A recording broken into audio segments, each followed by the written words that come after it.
Jacques Atlan, qui est professeur de philosophie, auteur d'une vingtaine d'ouvrages, beaucoup de philosophie, mais aussi des romans. Jacques Atlan est avec nous. Jacques Atlan, bonjour. Bonjour. Alors Jacques Atlan, je disais, vous êtes professeur agrégé de philosophie, vous avez enseigné pendant des années, aujourd'hui en retraite. Je donne des conférences de temps en temps, et le public des conférences répond, en quelque sorte, comme répondait autrefois le public des classes supérieures, on va dire.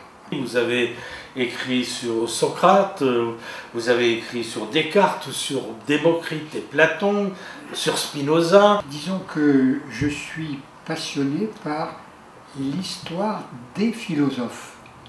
Il y a une discipline qui existe, c'est l'histoire de la philosophie, c'est très important. En général, oui. Philosophie en général. Tandis que moi, je me suis passionné pour l'histoire des philosophes comme moyen d'avoir accès à leurs pensées. C'est-à-dire en regardant comment ils ont vécu, ce qui leur est arrivé dans la vie, comment ils y ont réagi, on peut, au fur et à mesure, aborder leurs pensées et entrer dans l'intimité de leurs pensées. Alors je vois que vous avez écrit également des pièces de théâtre. Le théâtre, c'est une passion aussi.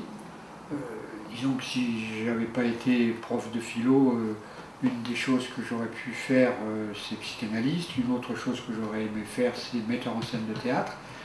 Et donc, bon, j'ai une petite expérience quand même de... Ça vous aurait plu, ça, de faire de la mise en scène? Ah, tout à fait, hein. Tout à fait.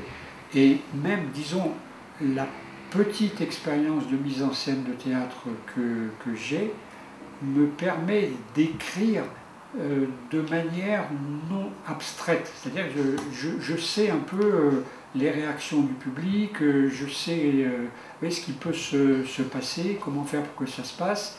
Et donc j'écris d'une manière un peu quand même semi-professionnelle. Et donc ça me sert, ça, quand j'écris pour le théâtre. Un tombeau pour Jean-Paul Sartre, c'est une pièce que j'ai écrite pour lui rendre hommage. Et puis pour mettre en évidence aussi des aspects de Sartre qui ne sont pas connus tellement. C'est-à-dire le fait que Sartre a subi l'influence au début de sa carrière d'Emmanuel Lévinas, qu'il a subi à la fin de sa carrière à nouveau l'influence d'Emmanuel Lévinas. Alors, le premier, Emmanuel Lévinas, lui a fait découvrir quand même Husserl et Heidegger, une influence énorme sur la philosophie de Sartre. Et le dernier, Emmanuel Lévinas, lui a fait découvrir la spiritualité hébraïque, ce qui fait que ça a été relayé par Benny Lévy. Alors Benny Lévy, c'est une jolie histoire, ça. C'est un ancien chef de la gauche prolétarienne que Sartre a aidé à sa demande pour récupérer sa nationalité égyptienne. Et suite à ça, il est devenu Benny Lévy, c'est-à-dire qu'il a accepté son identité de juif, il a suivi l'enseignement d'Emmanuel Lévinas et il est pratiquement devenu rabbin en Israël. Et donc, il s'est passé à Paris des choses assez étonnantes pendant quelques mois. Il y avait le matin Emmanuel Lévinas qui faisait un enseignement auquel assistait Benny Lévy. Et puis l'après-midi, Benny Lévy voyait Jean-Paul Sartre et lui redonnait ce qu'il avait entendu le matin. Ça pendant plusieurs mois, ce qui fait qu'au bout d'un temps, cette spiritualité hébraïque est entrée chez Jean-Paul Sartre. Et ça a donné 4 articles qui ont fait scandale, même auprès de Simone de Beauvoir, où, en quelque sorte, Sartre faisait allégeance à la spiritualité hébraïque, alors que c'était un ancien athée tranquille autrefois. Je voudrais que vous me disiez 2 mots sur l'évasion de Jeanne, oui. Ce qui est un véritable pavé, c'est un livre assez conséquent. J'ai imaginé que des compagnons d'armes à elle, notamment Lahire et Gilles de Rais, réussissent à la faire évader de sa prison de Rouen. Alors l'histoire nous apprend qu'ils ont vraiment essayé. Même Lahire a fait quelques semaines de prison chez les Anglais pour des tentatives de ce genre. Quant à Gilles de Rais, il était amoureux, lui. Malheureusement, ils n'ont pas réussi à la faire évader. Mais si on envisage le contraire, imaginons qu'on arrive à la faire évader, qu'est-ce qui se serait passé? Alors, ce que je veux dire d'abord, c'est quelque chose qui s'est passé dans l'histoire, c'est-à-dire que une fois, il y a eu une grande bataille entre les Français et les Anglais, la bataille de Patay, P-A-T-A-Y, et il y a eu peu de morts français, pas mal de morts anglais, beaucoup de prisonniers. Et puis, à la fin de la bataille, dans l'humeur guerrière, si on peut dire, les Français commencent à mettre à mort des prisonniers anglais et écossais. Et Jeanne d'Arc arrive, elle voit ça, elle dit qu'est-ce que vous faites, etc. Quand des prisonniers demandent grâce, il faut absolument leur accorder, on doit pas faire ça. Et donc, elle a sauvé la vie, on va dire, de plusieurs dizaines d'Anglais et d'Écossais qui ensuite ont été détenus à Orléans en attendant qu'ils réussissent à se procurer leur rançon pour pouvoir retourner dans leur pays. Et ça, c'est historique. Et ce que j'ai fait, c'est que j'ai imaginé la rencontre, bon, il faut imaginer comment c'est possible après, hein, mais j'ai imaginé la rencontre entre Gilles de Rais et ces Anglais et ces Écossais qui, devant la vie à Jeanne d'Arc, ne la considéraient pas du tout ni comme une sorcière, ni comme une hérétique, ni comme tout ce qu'on veut.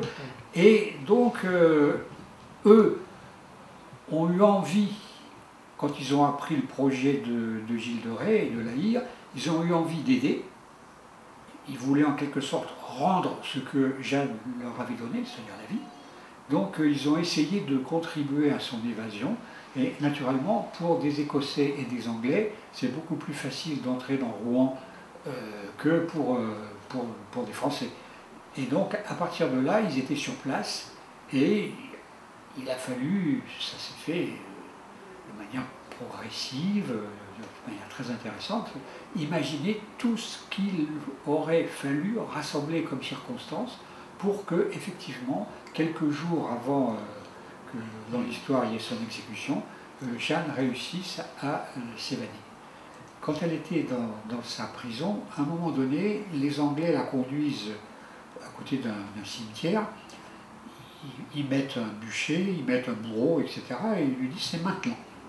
Ou bien tu abjures ce que tu as fait, il suffit que tu mettes une croix au bas de ce papier-là, parce qu'elle ne savait pas écrire, ou alors tu es brûlé. Et alors, elle, donc, comme on lui a dit, voilà, si tu signes ça, tu seras en prison d'église, tu n'auras plus des harceleurs qui viendront te voir, tu pourras communier tous les jours. Donc, elle a signé. Et ultérieurement, quand elle est libre, disons que cette abjuration qu'on a obtenue d'elle, ça lui fait plus que problème.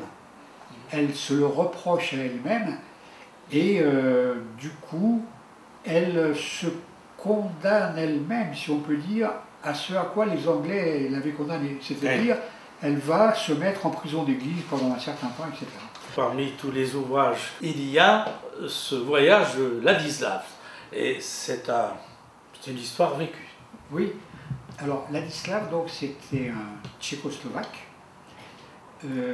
qui, en quelque sorte, dans son pays, avait eu une vie au départ normale, si on peut dire.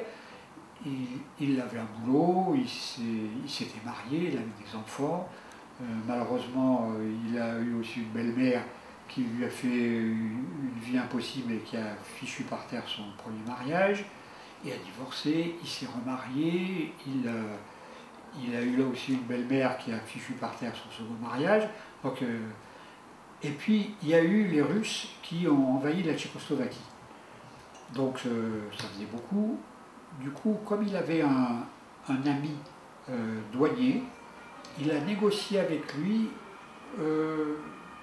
la possibilité de partir 3 mois en Allemagne, travailler, et il avait promis qu'il reviendra au bout des 3 mois, ce qu'il a fait. Mais comme ça, il a pu aller voir l'Allemagne, et c'était une expérience formidable quand tu sortais de la Tchécoslovaquie communiste et ou stalinienne. Et donc, il est revenu au bout des 3 mois, et puis, comme ça lui avait vraiment plu, il est passé clandestinement en Occident, par la forêt, et donc il est arrivé en Allemagne, il a travaillé pendant quelques années en Allemagne, il est ensuite allé travailler en Italie, il a travaillé à un moment donné en Espagne, et puis ce qui lui a plu le plus, c'est en France, dans la région de Bordeaux, et ensuite de Bordeaux, il est arrivé à Toulon, et il a vécu à Toulon, où il faisait la Manche, pendant les 10 dernières années de sa vie. Il avait un petit chien qu'il avait très bien dressé. Le petit chien remuait la patte ou la tête chaque fois qu'on leur donnait quelque chose. Donc il était très, très populaire, ce chien, et tous les deux étaient très populaires et connus. Et un jour, dans la rue où il avait l'habitude d'être, je le vois sans son chien. Donc c'est comme ça que ça a commencé. Je lui ai demandé ce qui se passait. Et donc là, il m'a raconté une histoire très triste, qu'on lui avait volé son chien, que depuis 3 jours, il n'arrêtait pas de pleurer, jour et nuit. Et puis, il a vu là que je l'écoutais quand il m'a raconté quelque chose. Quelques semaines plus tard, on se retrouve et il me dit, vous savez, il m'est arrivé beaucoup d'autres choses dans ma vie. Si vous voulez, je vous les raconte. Et puis, vous faites un bouquin, ou on fait un bouquin, et puis on publie ça, quoi. Et c'est ce qu'on a fait, et c'est parti comme ça. Parmi ces rencontres, Mostefa Negash.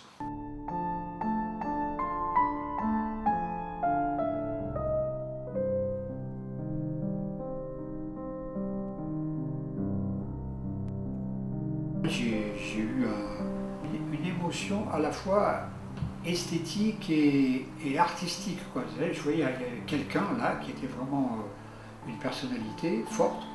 Il composait des peintures qui me plaisaient beaucoup. C'est quelqu'un qui savait dire non, qui a eu des responsabilités très importantes en Algérie, même au niveau du théâtre. Il a eu une chance dans sa vie tout à fait remarquable qui se rencontre un peu avec mon propre chemin, c'est-à-dire que quand il était adolescent, il est venu en France et il avait une tante qui était prof de philo, et cette tante prof de philo donc s'est occupée de lui quand il était à Paris. Et puis cette tante prof de philo, elle a demandé ou obtenu ou eu sa mutation, et Mostefa voulait rester à Paris. Donc il était sans sa parente. Alors du coup, cette tante prof de philo, elle a contacté une amie à elle en demandant à cette amie si jamais elle ne pouvait pas s'occuper de Mostefa adolescent pendant qu'il était à Paris. Et cette amie à laquelle cette prof de philo a demandé un coup de main, c'est Simone de Beauvoir. Ce qui fait que du coup, quand il était à Paris pendant, disons, de 17 à 20 ans ou quelque chose dans cet ordre-là, il a eu, en quelque sorte, Simone de Beauvoir et Jean-Paul Sartre pour parents adoptifs. Alors, on pourrait continuer longtemps, il y a tellement de choses intéressantes à dire. Parlez-moi de cette rencontre qui est devenue un rendez-vous pratiquement hebdomadaire, cette rencontre avec Safiel. Ah, Safiel. Alors, elle a eu une expérience spirituelle extrêmement forte le 11 août 1968, et suite à cela, quelques années plus tard, des poèmes lui sont venus, continuent à lui venir encore maintenant d'ailleurs, et elle, donc elle a écrit, je ne sais pas comment dire, disons l'expérience qu'elle a vécue était si forte qu'il fallait qu'elle exprime ça, et la forme qui s'est présentée, quoi, qui s'est imposée à elle, c'était des poèmes.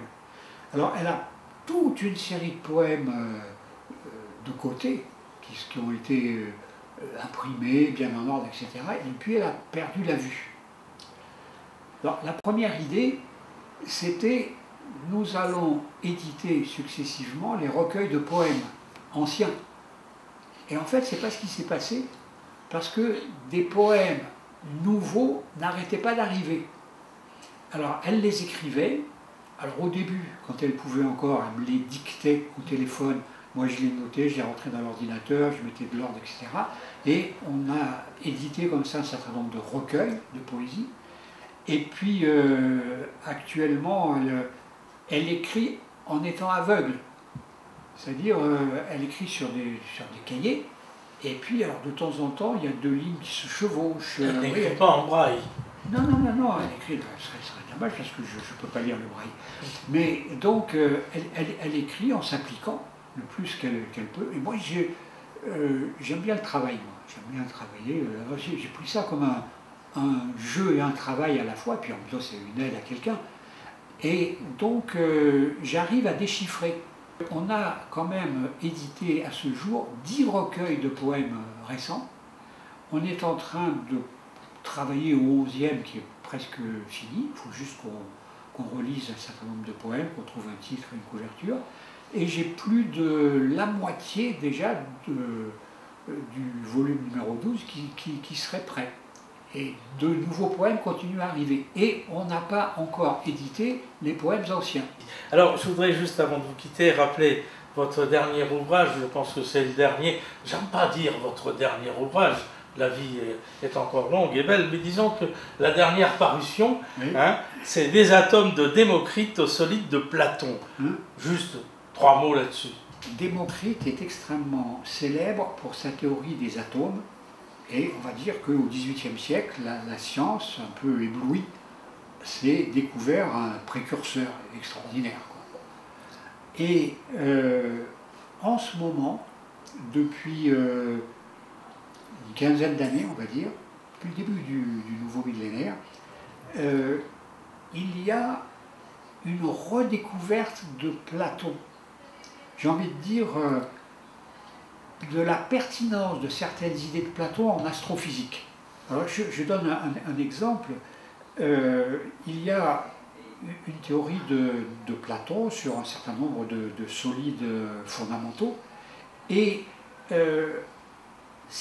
un de ces solides, quand on examine, comment on pourrait dire, la diffusion solaire, la diffusion de l'énergie au début de l'univers, eh bien, on s'est aperçu que la structure de cette diffusion de l'énergie, eh bien, elle était, si on peut dire, prédite par Platon dans un de ses livres, le Timée, ce qui fait que, du coup, au lieu de penser seulement rendre hommage à Démocrite comme anticipateur de la science. Quels étaient les rapports entre les deux?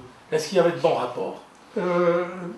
Très moyen. Un peu conflictuel quand même. Plus qu'un peu conflictuel. Quand Démocrite meurt à 103 ans, Platon est toujours vivant, et on parle de ça à l'Académie de Platon. Bon. Et bon, alors, il y a certains membres de l'Académie qui sont émus, la mort de Démocrite, etc. Et Platon, pas du tout. Platon, il est dans une colère, c'est rare pour un sage, et donc il veut, comme il n'a pas de problème d'argent, Platon, une famille riche, et plus qu'aisée, riche d'Athènes, donc il veut acheter tous les exemplaires disponibles des œuvres de Démocrite et les faire brûler. Et alors il y a deux amis à lui, pythagoriciens, qui lui disent « Mais écoute, qu'est-ce que tu veux faire? Réfléchis un peu. » De toute façon, ces écrits, les gens en ont tous des exemplaires chez eux. Ils les ont achetés, Démocrite c'était beaucoup lu. Donc quand tu auras tout acheté, ce qui est disponible dans le commerce, les gens ils vont faire des copies, et puis tout ce que tu as détruit, ça va ressortir. Alors du coup, bon, Platon a renoncé à son projet sinistre d'autodafé, et donc bon, voilà, je raconte ça dans le livre sur des atomes de Démocrite au solide de Platon. Jacques Atlan, donc, qui est aux Presses du Midi, une vingtaine d'ouvrages à votre disposition, de la philosophie, en général beaucoup de philosophie, et puis quelques récits, des rencontres, et puis à très bientôt.